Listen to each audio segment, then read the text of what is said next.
kwenye msingi wa Mungu. Sema amen. Na ndio maana Mungu kwa nini aliificha siku ya kuzaliwa kwa Yesu? Kwa sababu angeifichua Yesu alizaliwa tarehe fulani, mwezi fulani, saa fulani, watu wangebadilisha siku hiyo ikawa ni ibada. Mungu akubariki sana. Na ndio maana Herode akawatuma mamajusi, akawaambia, niambieni huyo mfalme aliyezaliwa amezaliwa upande gani na sehemu gani? Lakini wakina mamajusi wakatozwa, wakaambiwa katika ndoto ya kwamba msirudi kwa huyo mfalme Herode, kwa sababu anaitafuta roho ya mtoto amuue. Sio kwamba anaitafuta aje mpe zawadi, hapana. Nia yake ni kumuua, kwa sababu yeye ni mfalme. Anaona wivu ya kuinuka mfalme mwingine aliyezaliwa, kwa sababu yeye mwenyewe anastahili kuwa mfalme. Kwa hiyo wakina mamajusi wakaambiwa, usirudi mlikotoka, shikeni njia ya kwenda sehemu nyingine.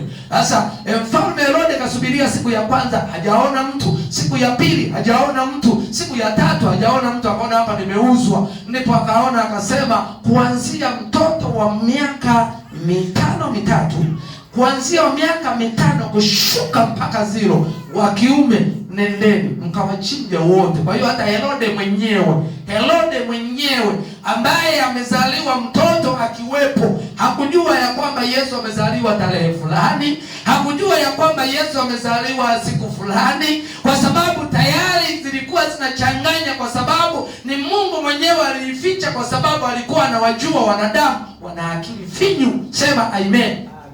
Nipungie mkono wale.